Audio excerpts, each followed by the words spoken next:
Bonjour à tous. This morning, I will present the space solution for public services. Unfortunately, Dr. Emmanuel was unable to make it because, as you've seen on the agenda, we made some changes in the last minute, and he was not really informed in timely manner. Because of that, I'll make another presentation in the same vein on the space solutions for public services, because when the consortia will come after me, they will be presenting the services they have developed so far under GMSN Africa. That being said, today is another day, and I just want to congratulate you for the first day, all of you. You made it, and it was fabulous. Now today we'll continue, and this is GMS community mainly, and the students that are part of that community, we want them to learn a lot on what the expert will share as findings. And at the same time, we always want to encourage people to network. Again, what is important here, I don't want to spend too much time on the challenges of the African development, and you know that very well, and the characteristics, you also know them very well.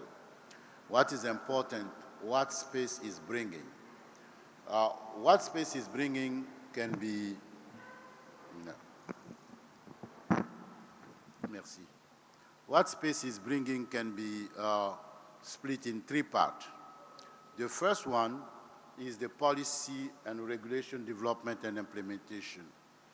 You know, policy development, regulatory tools development becomes, I will say, regulatory tools and policy tools are stronger when they are supported by evidence. And space is one of the sciences or one of the techniques providing evidence. Therefore, regulatory tools and I would say the policy tools are taking advantage of space input. The second point is the socio-economic infrastructure and services. Whatever we do, the infrastructures we develop, I'm talking about roads, I'm talking about bridges, I'm talking about all kinds of infrastructure. Space is providing a lot of data.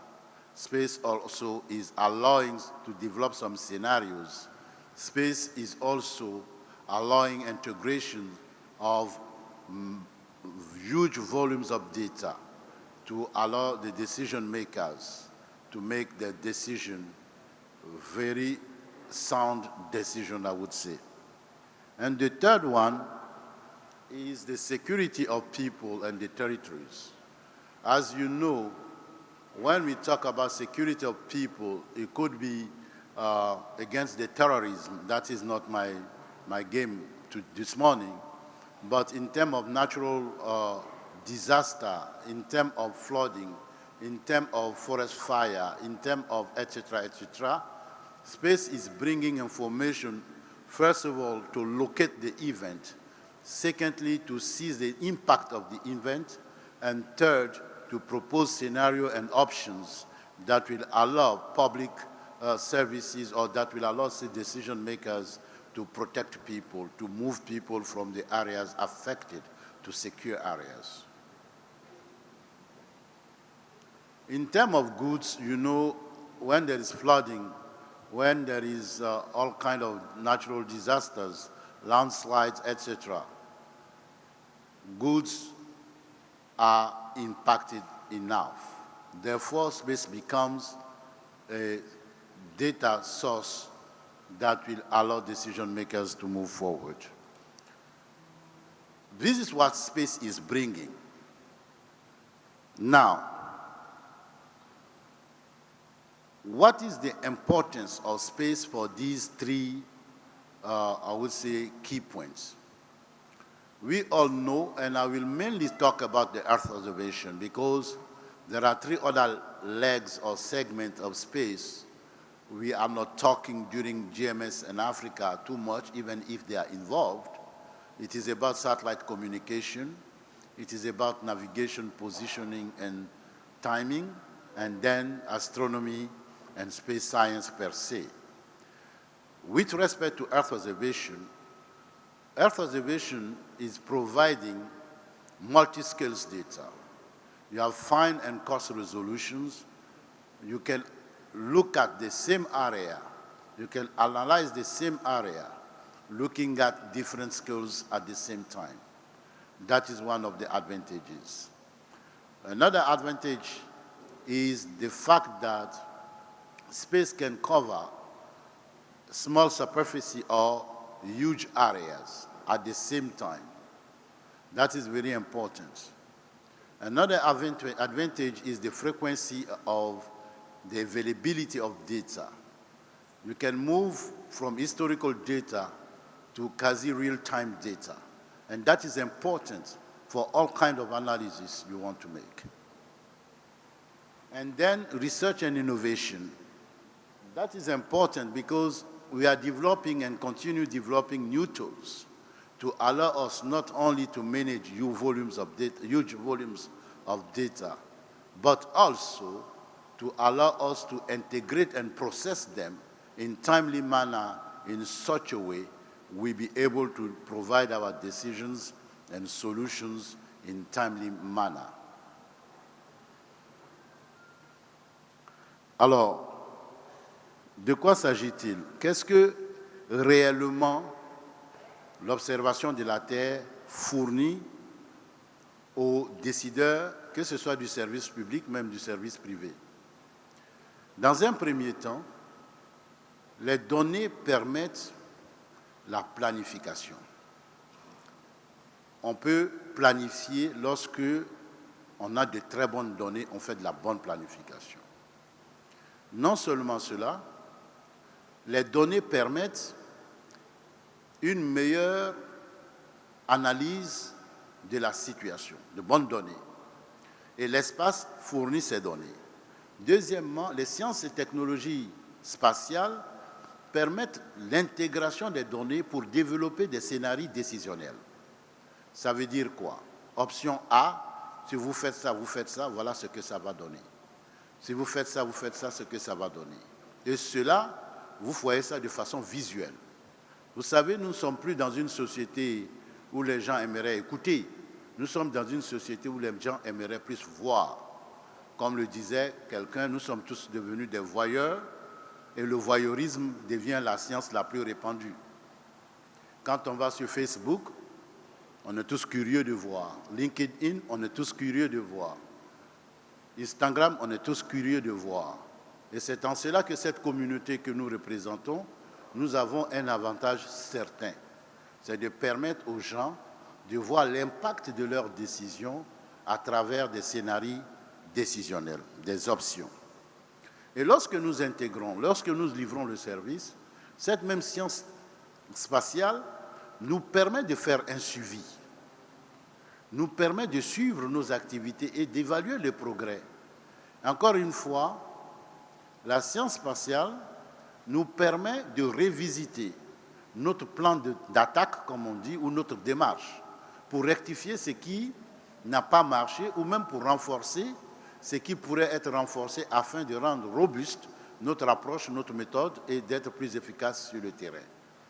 Donc, c'est ce que vous voyez en jaune, un résumé de ce qui est en jaune qui pourrait être détaillé tout à l'heure par les différents consortiums qui sont là.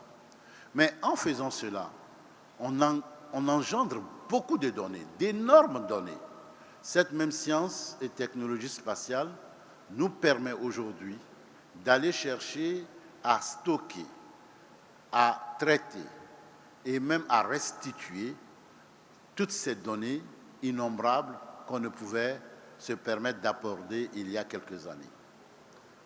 Troisièmement, c'est la transmission de l'information. L'observation de la Terre, couplée à la télécommunication par satellite, couplée à la navigation, permet aujourd'hui, à temps quasi réel, de transmettre toutes sortes de données. Alors, on va parler de la connectivité qui est très faible en Afrique. Je peux vous dire qu'avec les nouvelles initiatives dans le domaine spatial, la connectivité en Afrique va s'améliorer très très bientôt puisque nous avons des milliers de satellites qui seront dans une constellation, pour certains, qui vont couvrir l'Afrique. Et ce n'est pas en ce moment que nous devons commencer à planifier.